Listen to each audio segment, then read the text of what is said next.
Hello green lovers, रजनीगंधा का plant में किस तरह से आप फूल ले सकते हैं, इसका केयर कैसे करेंगे, क्या क्या खाद डालेंगे, सब बताऊंगी। तो चलिए वीडियो को शुरू करती हूँ। सबसे पहले मैं दिखा रही हूँ ये पौधे में कितना घास हुआ है। अगर ये घास पौधे में रहे तो जो आप खाद वगैरह डालेंगे तो पौधा नहीं ले पाएगा। ये सारा जो घास वगैरह उगे हैं यही ले लेगा, खा लेगा मतलब। तो इसको सबसे पहले हटाना है। एक एक चुन के आप हटा सकते हैं। मैं बहुत दिन से छोड़ दी थी इसीलिए इतना ज़्यादा घास हो गया है। और सारे पौधे को मैं दिखाऊंगी जो मैं साफ़ कर रही हूँ।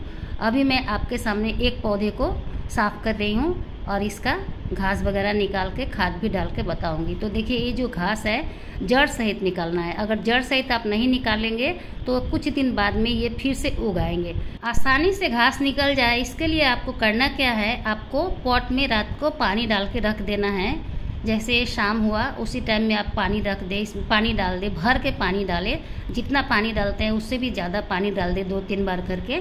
तो क्या होगा, ये घास के जो जड़ है, मिट्टी है जो, ये नरम हो जाएंगे और घास आराम से निकलेंगे। सूखा मिट्टी में ये जो घास है निकलते नहीं हैं। जो हम लोग पौधे लगाते हैं उससे भी ज़्यादा इसके रूट मजबूत होते हैं और पूरे मिट्टी में फैल जाते हैं।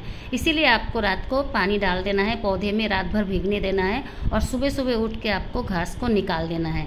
नहीं तो ये जल्दी से निकलते नहीं हैं, इसलिए मैं पानी डालने को बोल रही हूँ। अगर सूखा में निकालने जाए तो बहुत दिक्कत होता है, कभी टूट जाता है। जो घास का रूट है, रूट नीचे ही रह जाता है, फिर से उसमें से घास निकल आता है। तो इसीलिए ऐसा करना है। तो सबसे पहले घास को रिमूव करें, फिर जो प्लांट के पत्ते वगैरह सूख गए हैं उस सबको भी हटा लेना है धीरे धीरे से। और ऐसे घास को आप हटाएंगे तो मिट्टी भी नरम हो जाती है, क्योंकि घास का जो रूट होता है बहुत अंदर तक रहता है। मिट्टी नरम हो जाने से जो भी आप खाद डालेंगे इसमें आराम से ये पौधा ले पाएंगे। तो देखिए मैं करीब करीब सारे घास उखाड़ दी हूँ, फिर भी कुछ दिन बाद इसमें उगाते हैं। तो आप लोग ध्यान रखें, कुछ दिन बाद घास को उखाड़ते रहे। मैं ज़्यादा दिन तक छोड़ दी थी इसीलिए ज़्यादा घास हो गया। तो आप लोग अगर हमेशा देखभाल करते रहेंगे तो इसमें घास कम रहेगा। 1-2 घास जैसे उगेगा उसको आप निकाल दें। और अब क्या करना है, ये जो पत्ते हैं इसको आप काट सकते हैं। देखिए मैं ऐसे तोड़ के बता रही हूँ, आप चाहे तो चाकू की मदद से काट के इसको फेंक दें। अगर आपके पौधे में अभी तक फूल नहीं आया है तो आप क्या करें, करीब 2.5 से 3 इंच का पत्ता नीचे रख के ऊपर से काट देंगे तो इसमें फूल आने का चांसेस बढ़ जाएंगे। जैसे रेन लिली में हम लोग करते हैं, पत्ते को काट देते हैं तो नीचे से फूल उगने लगते हैं, उसी तरह से ये रजनीगंधा का अगर पत्ता आप थोड़ा सा काट देंगे ऊपर से, और सूखे हुए भी रहते हैं कभी कभी, तो अगर वे सब काट देंगे तो इसमें फूल बनने का चांसेस बढ़ जाता है। तो आप लोग ऐसे ही काट के हटा दें पत्ते को और घास फूस वगैरह हटा दें। उसके बाद इसके जो सॉइल मिक्सचर है उसको ढीला करें, यानी कि गुड़ाई करें। गुड़ाई करके इसमें कुछ खाद डालना है। गुड़ाई करने के लिए देखिए ये किनारे जो है, किनारे का मिट्टी को ही गुड़ाई करें, क्योंकि पौधे को अभी नहीं निकालना है। तो किनारे किनारे का मिट्टी को गुड़ाई कर दे। मेरे ये जो पॉट में बहुत सारे घास हो गए थे, तो मैं जब ये घास को निकाली तभी मिट्टी नरम हो गया था। मुझे गुड़ाई करने का इसमें कोई ज़रूरत नहीं है।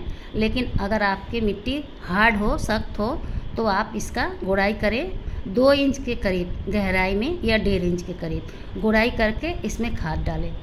ये थोड़ा सा मात्रा में आप यूरिया डालें, जैसे 8 से 10 दाने चारों तरफ लेके बिखेर दें। ये 5 लीटर का डब्बा है। ये पॉट लंबाई में कम है लेकिन चौड़ाई में ज़्यादा है, इसीलिए 8 से 10 दाने आप यूरिया के डाल सकते हैं। यूरिया के डाल दिए, उसके बाद आप क्या करें, 2 मुट्ठी वर्मी कंपोस्ट लें और गुड़ाई जो कर रहे हैं 2 इंच का मिट्टी को उसको बाहर निकाल के रख दें और वर्मी कंपोस्ट, नीम खली मिला लें। मिला के जो जगह खाली होगा वहाँ पे वर्मी कंपोस्ट और नीम खली डाल दें और यूरिया भी साथ में डाल दें। पहले या साथ में मिला के आप डाल सकते हैं। ये सारे खाद आप जब डाल दिए हैं उसके बाद आप मिट्टी से ढकना चाहे तो ढके। अगर पॉट में जगह 2 इंच का जगह खाली है तो ढके, नहीं तो आप ऐसे ही छोड़ दें। अब आप पानी डालेंगे तो क्या करेंगे, पानी में आपको 5 या 6 दाना DAP के डालना है। DAP डाल के पानी को अच्छी तरह से घोल लेंगे, कोई गिलास में या डब्बा में घोल के उसी पानी को आप इसमें डाल दें। तब ये प्लांट अच्छा से जो खाद आप डाले हैं वो ले पाएगा और फूल अच्छे से देगा। तो DAP आप डालें हिसाब से 4 या 5 या ज़्यादा से ज़्यादा 6 दाने। इससे ज़्यादा डालेंगे यूरिया और DAP तो प्लांट ख़राब हो जाएगा।